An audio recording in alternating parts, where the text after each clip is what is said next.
नमस्कार दोस्तों, आप सभी लोगों का स्टडी IQ अकेडमी स्वागत है। आप लोगों के लिए दोस्तों बहुत ही महत्वपूर्ण जो है आज की क्लास लेके आया हूं। आप लोगों को पता होगा दोस्तों, आज अपनी जो है जीके की 43वें नंबर की क्लास है। इससे पहले 42 क्लासें हो चुकी है। यदि आपने पिछली क्लासें नहीं देखी है तो वह क्लासें जरूर देख लेना। प्लेलिस्ट बना रखी है, आप प्लेलिस्ट में जाके चेक कर लिया करो। हर एक सब्जेक्ट की प्लेलिस्ट बनी हुई है। आप लोगों को बता दूं दोस्तों, ये क्लास आपके लिए बहुत ही महत्वपूर्ण रहने वाली है। साथ ही मैं आपको बता दूं, यदि आप तैयारी कर रहे हो तो फ्री में आपके लिए दोस्तों शाम को 4 बजे इंग्लिश की क्लास होती है और आपकी दोस्तों शाम को 7 बजे आपके जीके की, हिंदी की, सबकी क्लासें होती है। और आप लोगों को बता दूं, ये फ्री क्लासों के अलावा आप लोगों को एक और काम करना होगा। फ्री क्लासें तो आपको लेनी है डेली, ठीक है ना। आपको टेस्ट सीरीज भी लेनी होगी 4th क्लास की, और वो टेस्ट सीरीज आपको वैसे तो 249 में मिल रही है, परंतु अभी एक ऑफर चल रहा है दोस्तों। और आपको ऑफर चल रहा है, डिस्क्रिप्शन में से ऐप डाउनलोड करो और टेस्ट सीरीज पे जाके क्लिक करो आप 4th क्लास की में 249 में, और वहाँ कूपन कोड का ऑप्शन है तो आप कूपन कोड लगाना H49, तो आपको 49 रुपये का और डिस्काउंट मिलेगा। इस प्रकार आपको टेस्ट सीरीज 200 रुपये की मिल जाएगी। इस समय बहुत ही बड़ा ऑफर चल रहा है आप लोगों के लिए, तो तुरंत जाके आप इस टेस्ट सीरीज को ले सकते हो अभी ही, तुरंत। चले दोस्तों, पहला क्वेश्चन की तरफ बढ़ते हैं। आप लोगों के लिए ये रहा पहला क्वेश्चन। राजस्थान की पवन सिंचाई योजना से निम्न में से किस जिले को लाभ होगा? बताओ। राजस्थान की दोस्तों जो पवन सिंचाई योजना है, इससे निम्न में से किस जिले को लाभ होगा? बताइए किस जिले को लाभ होगा? तो ये लाभ होगा दोस्तों कोटा जिले को। पवन सिंचाई परियोजना से किस जिले को लाभ होगा? तो ये कोटा जिले को लाभ होगा दोस्तों। सवाई माधोपुर को नहीं होगा, अलवर को नहीं होगा, दौसा को भी नहीं होगा, कोटा जिले को लाभ होगा। अगला प्रश्न, कौन से वन्य जीव अभ्यारण्य उड़न गिलहरियों के लिए प्रसिद्ध है?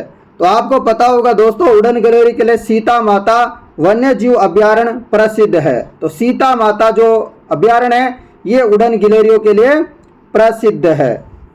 अगला प्रश्न आप लोगों के लिए यहाँ पर ये रहा, कौन सा युग्म सही नहीं है? कौन सा युग्म है जो गलत है बताना है। लिफ्ट परियोजना और पेयजल उपलब्ध क्षेत्र, लिफ्ट परियोजना और पेयजल उपलब्ध क्षेत्र, बताओ कौन सा सही नहीं है?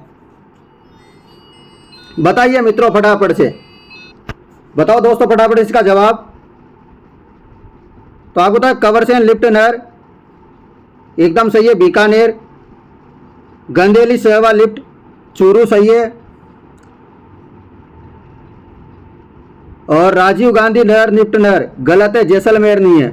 राजीव गांधी कहाँ पर है? हनुमानगढ़ और चूरू में, तो गलत है, अपन को गलती ढूंढना था। तो राजीव गांधी कहाँ है? फिर से याद रखो, हनुमानगढ़ और चूरू में। जबकि गजनेर लिफ्ट नहर परियोजना नागौर, ये भी सही है, ठीक है ना, और सही है सारे के सारे। यदि आपसे पूछ ले दोस्तों डॉक्टर करणी सिंह लिफ्ट नहर, तो ये भी आप लोग याद रख लेना, जोधपुर और बीकानेर। यदि आपसे पूछ ले कि जय नारायण व्यास लिफ्ट नहर, तो जैसलमेर और जोधपुर, रख लोगे याद। ये आप लोगों के लिए बहुत जरूरी क्वेश्चन थे। अगले प्यारे से क्वेश्चन पे चलते हैं कि राजस्थान का जिला जो उत्तर प्रदेश व मध्य प्रदेश के साथ सीमा रखता है। कल मैंने परसों जब क्लास ली थी आपको बताया था कि कौन कौन से हैं जो दो जिलों के साथ सीमा बना रहे हैं। बताया था ना मैंने कि गुजरात के साथ और मध्य प्रदेश के साथ सीमा कौन सा जिला बनाता है? बताया था कि नहीं बताया था? बताया था, बिल्कुल। तो अब मुझे बताओ कि जो है उत्तर प्रदेश और मध्य प्रदेश के साथ भी मैंने बताया था आपको कि कौन सा जिला सीमा साझा करता है। बिल्कुल जवाब होना चाहिए आपका धौलपुर जिला। धौलपुर जिला जो है मध्य प्रदेश के साथ भी सीमा बनाता है और आपके उत्तर प्रदेश के साथ, यानी कि यूपी और एमपी दोनों के साथ। तो ऐसे याद करो। अगला प्रश्न, जिस नदी पर मेजा बांध बनाया गया है वो है। ये प्रश्न भी मैं आपको करवा चुका हूं। देखो आप लोगों को मैं रिवीजन भी करा रहा हूं साथ के साथ, ठीक है ना। तो आप लोगों को सारा का सारा काम करवा रहा हूं, आप लोगों को पता ही है। तो बताओ मुझे, मेजा बांध किस नदी पर बनाया गया है? जवाब हो जाएगा कोटारी नदी पर। किस पर? कोटारी नदी पर बनाया गया। रख लोगे दोस्तों याद, कोटारी नदी कहां पर है? ये भीलवाड़ा में, याद रखोगे, भीलवाड़ा में कोटारी नदी पर। उसके अलावा कुछ और बांध है वो उनके बारे में जान लेते हैं। जैसे पाचना बांध, पाचना बांध का नाम सुना होगा आपने, ये करौली जिले में है। आपसे ऐसे पूछ ले कि इसरदा बांध कहाँ है, तो इसरदा बांध बनास नदी पे सवाई माधोपुर टोंक में। यदि आपसे पूछ ले बजाज सागर बांध, तो बजाज सागर बांध है माही नदी पर बांसवाड़ा में।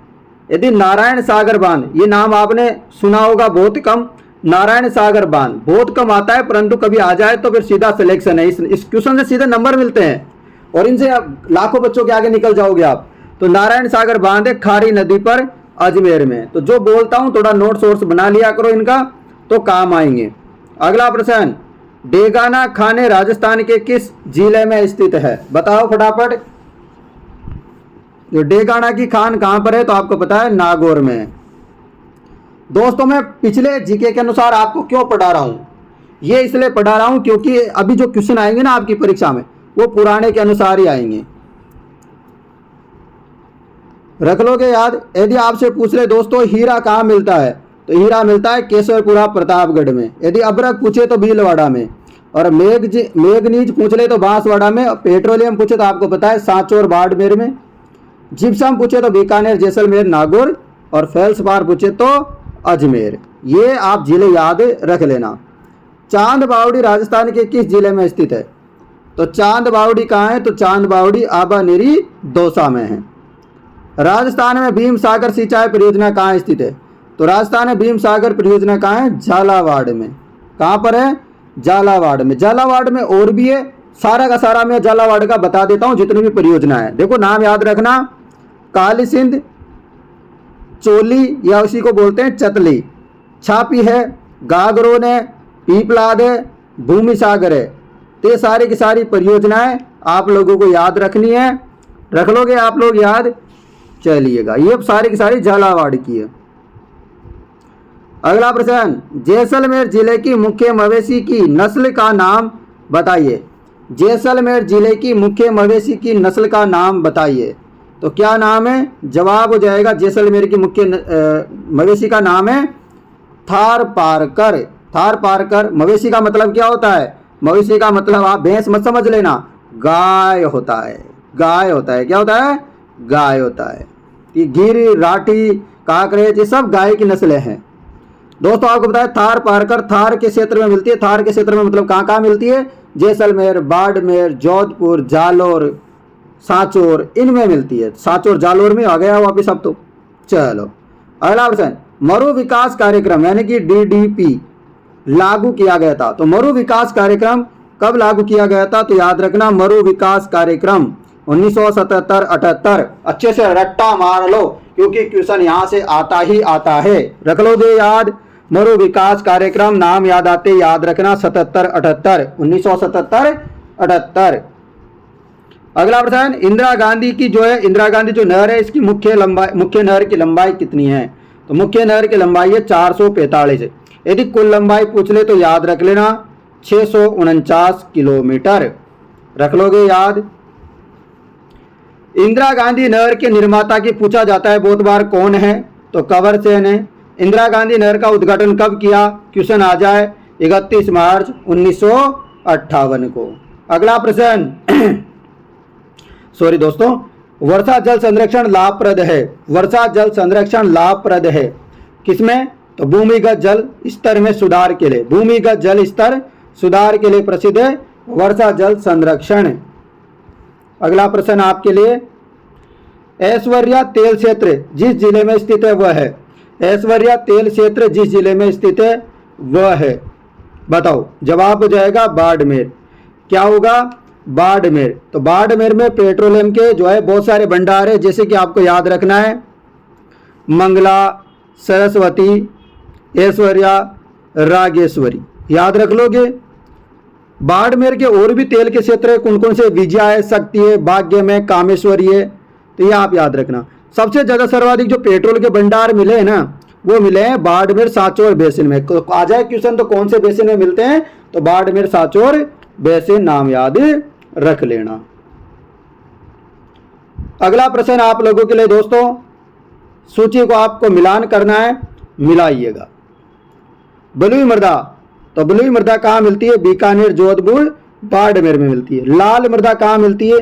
तो लाल मृदा मिलती है उदयपुर, डूंगरपुर में। काली मृदा आपको पता है हाडोती मिलती है कोटा, बरा, झालावाड़। कच्चारी मृदा टोंक, अलवर, धौलपुर। ऑप्शन नंबर अपना सही जवाब होगा। अगला प्रश्न आप लोगों के लिए दोस्तों, राजस्थान में किस दिशा में वर्षा कम होती जाती है? यानी कि राजस्थान में आपको दिशा बतानी है कि जो वर्षा है कम होती जाती है, किस दिशा में? कम, बढ़ते क्रम नहीं बताना है, मतलब उसकी दिशा नहीं बतानी, मतलब कि वर्षा किस साइड में जाती है, किससे किस साइड में, वो नहीं बतानी। आपको बताना है कि वर्षा जैसे ज्यादा पड़ रही है उससे जाना है आपको कम की तरफ। समझ रहे हो ना आप? बताओ अब अच्छे से, समझ में आए तो बात। बिल्कुल। तो आपको बताया दोस्तों, दक्षिण जो पश्चिमी जो क्षेत्र है, यानी कि हमारा राजस्थान है, इसका जो दक्षिणी पश्चिमी क्षेत्र है ये वाला, तो इस साइड में जो है वर्षा की मात्रा कम होती जाती है। समझ गए? दक्षिण पश्चिम से उत्तर पूर्व की ओर वर्षा कम होती जाती है। अगला प्रश्न आप लोगों के लिए ये रहा, अरब सागर की ओर प्रवाहित होने वाली नदियों का चयन कीजिए। अरब सागर की ओर प्रवाहित होने वाली नदियों का चयन करना है। तो अरब सागर, 3 प्रकार की नदियां हैं राजस्थान में, एक बंगाल की खाड़ी वाली, एक अरब सागर वाली, और एक आपके अंत मतलब छूमंतर होने वाली, मतलब राजस्थान में गायब होने वाली, इंग्लैंड वाली। समझ गए? तो अरब सागर वाली नदी है साबरमती, सोम, माही, लूनी। सही जवाब होगा, एकदम सही जवाब होगा। जबकि आपसे पूछ ले कि बंगाल की खाड़ी की नदियां कौन कौन सी है, तो बनास है, चंबल है, आपके खारी है, और आपके कोटारी है। ये सारी नदियां कहाँ है? बेडच इसी में आ जाएगी, क्योंकि बेडच भी इसी बनास की सहायक नदी है। तो ये सारी की सारी आपको याद रखना है, ये बंगाल की खाड़ी की नदियां हैं, जबकि जो यहाँ पर साबरमती, सोम, माही, लूनी, ये क्या है? ये अरब सागर तंत्र की नदियां हैं। चलो अगला प्रश्न 17 नंबर का। चलो प्रश्न है, अरावली के शिखर दे रखे, इधर ऊंचाई दे रखी है, आपको मिलान करना है। अचलगढ़ की लंबाई मैंने कल परसों करवाई थी आपको कि कितनी ऊंचाई है इसकी? 1380 मीटर है अचलगढ़ की ऊंचाई। आपको बताया था तारागढ़ जो कि अजमेर में है, इसकी ऊंचाई कितनी है? तारागढ़ की ऊंचाई है 873। खो पर्वत की ऊंचाई कितनी है?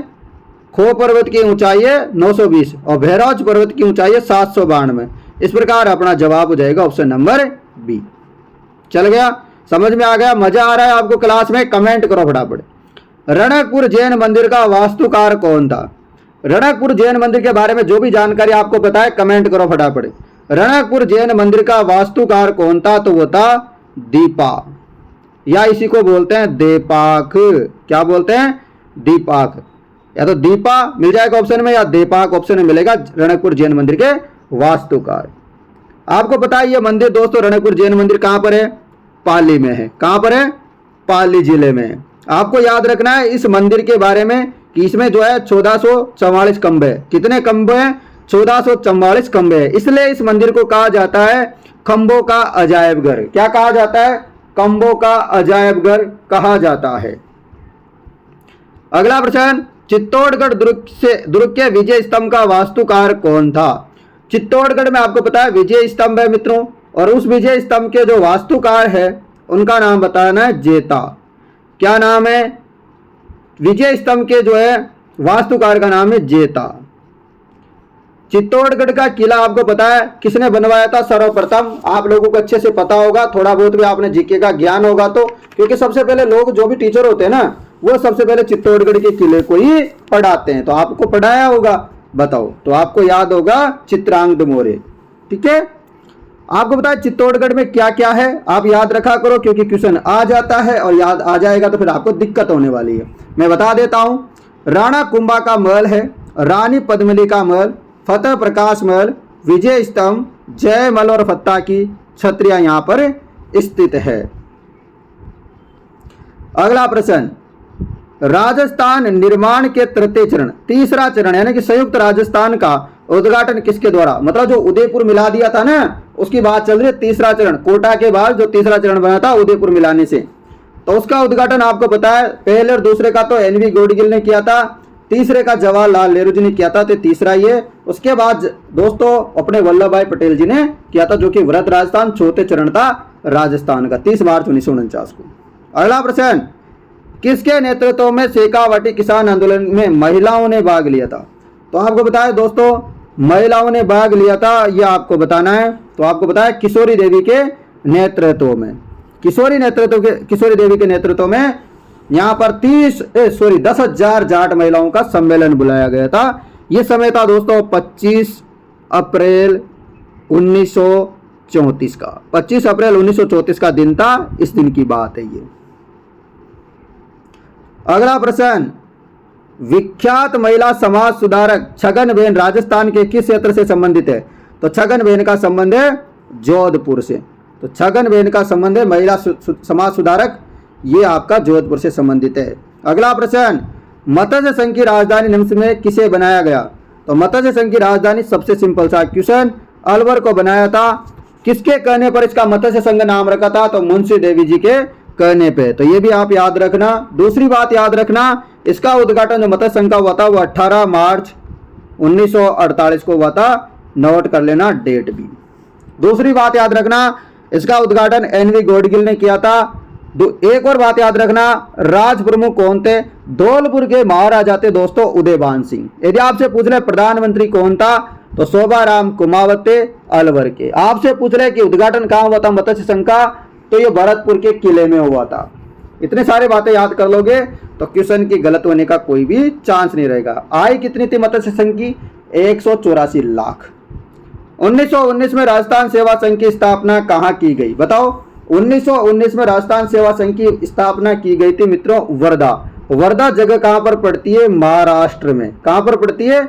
महाराष्ट्र में ये जगह पड़ती है, रख लोगे याद। फिर थोड़े से दिनों की बात है, थोड़े दिन बाद या थोड़ा लफड़ा उपड़ा हो गया, तो फिर ये 1920 में अजमेर में क्या कर दिया? स्थापना कर दी, मतलब स्थानांतरित कर दिया वहां से। अगला प्रश्न आपके लिए, बेंगू किसान आंदोलन का नेतृत्व किसने किया था?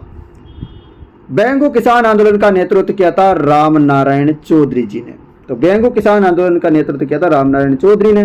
दोस्तों आपने सुना होगा कि 13 जुलाई 1923 को गोविंदपुरा में किसानों की सभा पर ट्रेंच ने क्या कर दी? फायरिंग करवा दी थी, जिसमें दोस्तों रूपाजी और कृपाजी नामक 2 धाकड़ किसान जाति के लोग क्या हो गए? शहीद हो गए। तो आपको इनका नाम याद रखना है, क्योंकि क्वेश्चन बहुत बार आ चुका है, डेट भी आ चुकी है। 13 जुलाई 1923 कहाँ पर हुआ था? गोविंदपुरा में हुआ था। और आपसे ये भी क्वेश्चन बहुत बार पूछ लिया है, कौन कौन शहीद हुए थे? तो रूपाजी और कृपाजी शहीद हुए थे, रख लोगे याद। क्वेश्चन आता है। नेतृत्व किसके नेतृत्व में आता? रामनारायण चौधरी में। ट्रेंच आयोग का संबंध किससे है? तो बेंगू किसान आंदोलन से है। ऐसा क्वेश्चन बहुत बार आ रखा है। कोटा में 1857 के विद्रोह का नेतृत्व करता कौन थे? तो 2 व्यक्ति थे जो कोटा में दोस्तों छावनी नहीं होते हुए भी दोस्तों महासंग्राम हुआ था, गजब का तगड़ा। उनमें नेतृत्व किया था जयदयाल और मेहराब खान ने। किसने? जयदयाल और मेहराब खान के नेतृत्व में 1857 की क्रांति हुई थी। यहाँ के पॉलिटिकल एजेंट का नाम था मेजर बटन। कौन था? मेजर बटन था। आपको याद रखने की ट्रिक है, कोर्ट में क्या होता है? बटन होता है। तो बटन से याद रख लेना कि पॉलिटिकल एजेंट यहाँ का बटन था, जिसको यहाँ पर मौत के घाट उतार दिया था। उसके 2 छोटे छोटे क्यूट से चिन्नू मिन्नू से क्या थे? उनके बेटे थे, उनको भी यहाँ पर हत्या कर दी थी उनकी। उसके अलावा एक डॉक्टर था, डॉक्टर साहब थे, उनकी भी हत्या कर दी थी, याद रख लेना। तो 4 लोगों की मृत्यु हुई थी यहाँ पर, याद रख लोगे। चलो अगला प्रश्न, विजय सिंह पति किस आंदोलन से संबंधित थे? तो विजय सिंह पति किससे संबंधित है? आपको बताया किसान आंदोलन से संबंधित थे विजय सिंह पति। विजय सिंह का जो है मूल नाम क्या था? भूप सिंह गुज्जर इनका नाम था, रख लोगे याद। इन्होंने दोस्तों ऊपर माल पंच बोर्ड की स्थापना भी की थी और वीर भारत समाज की स्थापना भी की थी, ये भी आप याद रखना।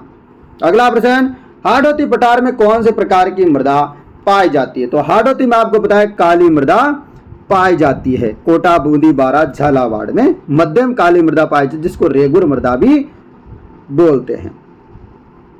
अगला प्रश्न, पूर्वी दिशा में राजस्थान में चलने वाली हवा को क्या कहते हैं? यानी कि जो पूर्वी राजस्थान है इस साइड में दोस्तों जो हवा चलती है ना उसको बोलते हैं पुरवैया।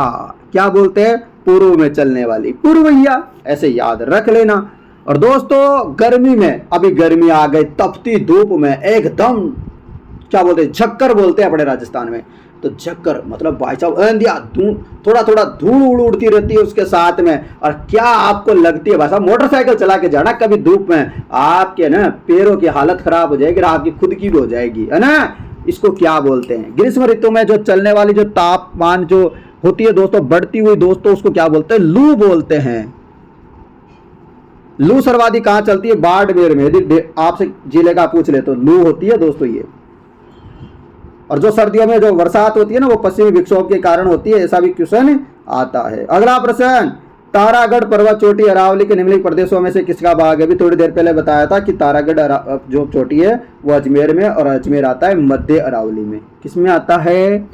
मध्य अरावली में आता है। रख लोगे याद। चलो अगला प्रश्न, गोडवाड़ प्रदेश राजस्थान के किस वृहत भू आकृति विभाग का हिस्सा है? जवाब हो जाएगा पश्चिमी शुष्क प्रदेश का। निम्न में से कौन सा शुष्क युग्म जो है सुमेलित नहीं है? कौन सा युग्म है जो सुमेलित नहीं है? तो बनास कुंटा सुमेलित नहीं है, जबकि चंबल पार्वती की सहायक नदी है, लूणी सोकड़ी की सहायक नदी है, माई की सहायक नदी सोम है। ये सही है। अगला प्रश्न, ऊसर मृदा किसे कहते हैं? ऊसर मृदा कहते हैं दोस्तों जो खारी और लवणीय जो मृदा होती है ना, उसको ऊसर मृदा कहते हैं। अगला प्रश्न आप लोगों के लिए, चलो बताओ जवाब। प्रश्न है, सुमेलित करना है, सूची से फर्स्ट सेकंड दे रखी है। चिंकारा, तो आपको बताया चिंकारा क्या है? राज्य पशु है। गोडावण क्या है? राज्य पक्षी है। खेजड़ी क्या है? राष्ट्रीय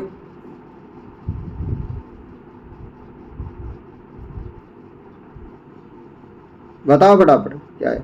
खेजड़ी क्या है? खेजड़ी आपको बताया जांटी है। मोर क्या है? राष्ट्रीय पक्षी है। ठीक है, रख लोगे याद, बहुत बढ़िया। अगला प्रश्न आपके लिए मित्रों, कृषि अनुसंधान केंद्र मंडोर कौन से कृषि जलवायु प्रदेश में स्थित है? तो मंडोर कौन से कृषि जलवायु प्रदेश में स्थित है? तो शुष्क पश्चिमी मैदान में स्थित है। किसमें?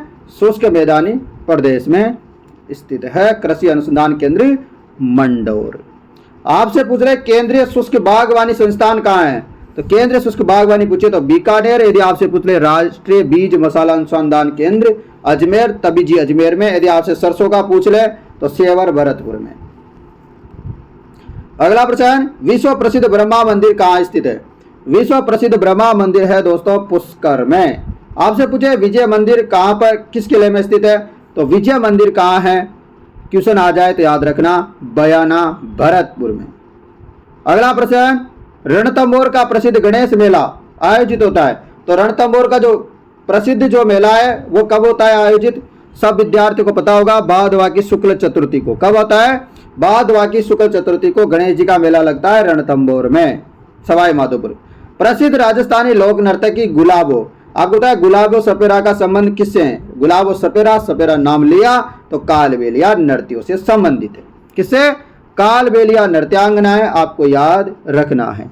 इसी प्रकार आपको याद रखना है कि फल्गुबाई का संबंध किससे है? ये भी क्वेश्चन आ रखा है बहुत बार, तो चरी नृत्य से है। यदि आपसे पूछ ले इसी प्रकार मांगी बाई का संबंध किससे है? तो तेरह ताली नृत्य से है। रख लोगे याद। अगला प्रश्न, लोक संगीत नृत्य नाट्य की कौन सी विद्या पूर्वी राजस्थान से संबंधित है? पूर्वी राजस्थान से संबंधित है नौटंकी। पूर्वी राजस्थान नौटंकी। नौटंकी कहाँ होती है बताओ फटाफट, कमेंट कर देना नौटंकी वाले। तो नौटंकी आपको पता है पूर्वी राजस्थान मतलब भरतपुर की भजन लाल शर्मा जी अपने मुख्यमंत्री, वहां की प्रसिद्ध है नौटंकी। ठीक है, और रम्मत कहाँ की प्रसिद्ध है आपसे पूछ ले तो रम्मत जैसलमेर और बीकानेर की लोकप्रिय है। किस पर यह है? लोकप्रिय है। अगला प्रश्न, निम्न में से कौन सा क्षेत्र ढूंढाड़ी बोली के लिए जाना जाता है? तो ढूंढाड़ी बोली के लिए जाना जाता है जयपुर और जयपुर के आसपास का क्षेत्र, मतलब जयपुर और टोंक, ये ढूंढाड़ी बोली के लिए प्रसिद्ध है। अगला प्रश्न, चित्रांकन की उनियारा शैली को किस शैली की उपशैली माना जाता है? तो जो उनियारा शैली मतलब टोंक में जो उनियारा पड़ता है, ये वाली शैली जो है आपको याद रखना है ढूंढाड़ी शैली की उपशैली मानी जाती है। अगला प्रश्न, पिछवाई चित्रशिला का मुख्य विषय क्या है? मैं बहुत बार बता चुका हूं कि श्री कृष्ण के यहाँ पर, श्री कृष्ण भगवान के यहाँ पर आपको चित्र, उनकी लीलाओं के चित्र आपको देखने को मिल जाएंगे श्री कृष्ण के।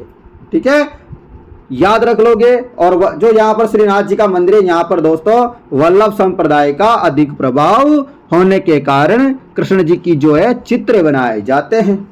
चलो अगला प्रश्न है आपके लिए दोस्तों, यहाँ पर विश्नोई संप्रदाय का संस्थापक कौन है? तो विश्नोई संप्रदाय के संस्थापक का नाम बताना है। तो संत जाम्बोजी, क्या हो जाएंगे?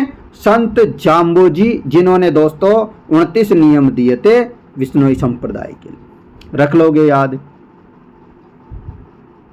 जाम्बोजी का जन्म दोस्तों पीपासर में हुआ था। कहां पर हुआ था? पीपासर, नागौर में एक पवार राजपूत में घर पे जन्म हुआ था। इनको लोगों के द्वारा कहा जाता है कि जो जाम्बोजी है विष्णु भगवान के क्या है? अवतार है। और इनके बचपन का नाम क्या था जाम्बोजी का? ये भी क्वेश्चन आ रखा है एक बार। तो धनराज इनके बचपन का नाम था।